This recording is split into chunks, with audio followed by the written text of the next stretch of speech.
Salut à tous, bon, on se retrouve pour une nouvelle vidéo sur le 320D, le break. J'ai un problème et vous avez peut-être le même problème. La vitre du haillon ne s'ouvre plus du tout quand on appuie sur le contacteur ici. Du coup, je vais vous montrer comment réussir déjà à l'ouvrir manuellement ou alors où ça peut venir autre part que cet endroit-là.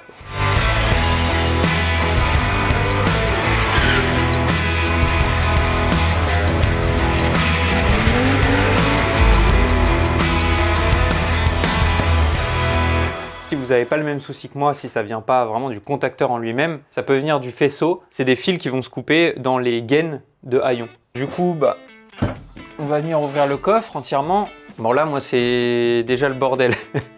C'est-à-dire que j'essaie de monter une caméra, donc il y a des fils qui pendent, etc.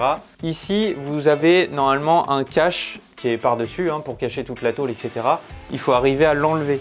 Le problème, c'est que pour enlever ce cache-là, il faut pouvoir ouvrir la vitre. C'est bien pensé. Merci BMW. Il vous faut juste un tournevis. Bon, j'ai pas pris un tournevis, mais c'est pas grave. Bon là, pour l'exemple, j'ai pris une clé Allen. Et en fait, sur le côté, alors c'est difficile à voir. Et puis là, en fait, moi, c'est dégagé, j'ai pas le caisson. Mais vous, ça va être un peu plus compliqué à atteindre.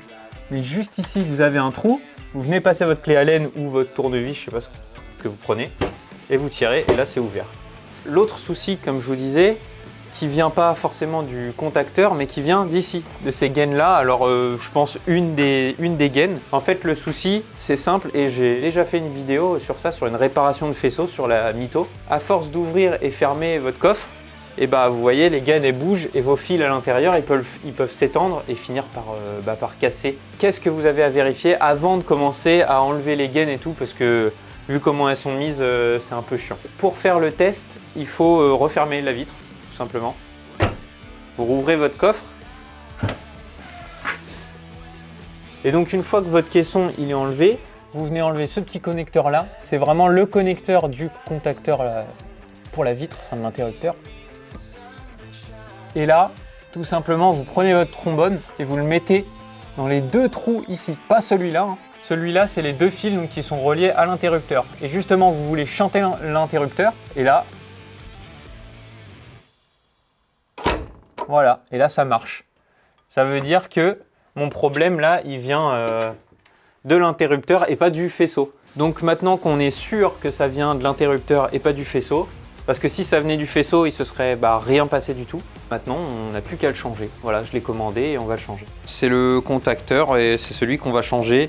14 balles sur Amazon. Donc là pareil, moi j'ai encore démonté des trucs, mais normalement vous avez l'essuie-glace qui est aussi fixé sur le contacteur. Du coup, voilà, ça ressemble à ça quand vous avez enlevé l'essuie-glace et vous n'avez plus qu'à enlever cet écrou là. Et normalement, le contacteur, en le bougeant, voilà, il vient tout seul. Il vient tout seul, mais il faut arriver à faire passer la connectique. Je pense, il faut enlever tout le support là. Donc du coup là, le connecteur il passe pas, donc je pense qu'il faut juste enlever ça, parce que c'est toute une pièce plastique là qui l'empêche de passer. Donc là, normalement, même sans l'enlever complètement, on peut le faire passer, voilà. Bon, peut-être pas, là je me fais chier, on va l'enlever complètement.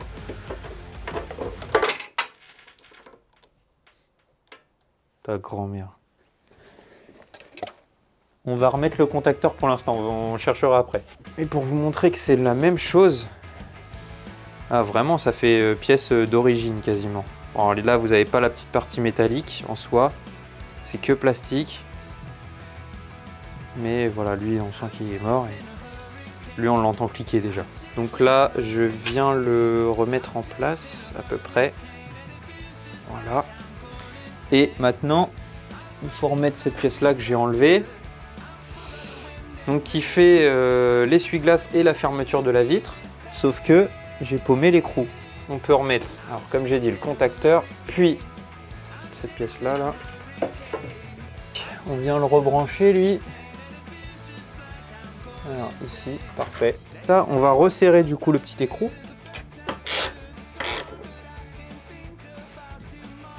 Voilà, pas trop fort. Et ensuite, pour venir fixer notre contacteur, on va venir le remettre. Il faut que ça arrive à se prendre sur le filetage par contre, ce qui est vachement bas. Voilà, n'hésitez pas à appuyer sur l'écrou en même temps que vous faites ça. Et là, vous entendez, quand j'appuie, ça marche. Donc, là, quand je viens fermer ma vitre maintenant, ça marche. Et ça, c'est beau. Du coup, une fois que vous avez remis le gros écrou là très très plat, bah, vous avez juste à remettre l'essuie-glace. Après, le mieux, c'est quand tu te rappelles de l'ordre des trucs, mais je me rappelle plus. Mais c'est pas grave. Je crois que c'est à peu près comme ça.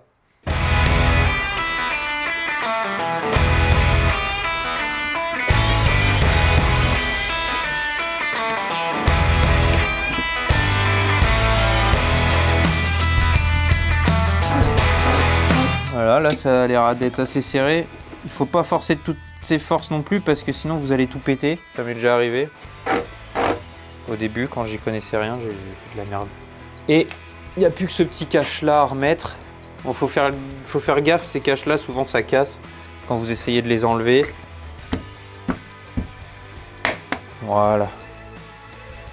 Voilà, nickel. Et puis ça vous évite d'aller dans un garage ou chez BMW qu'on vous facture du diagnostic, etc. Parce que ça coûte vite cher. Hein. Alors que là, bah voilà, 14 balles, un trombone et un cliquet avec 2 douilles et c'est terminé. Voilà.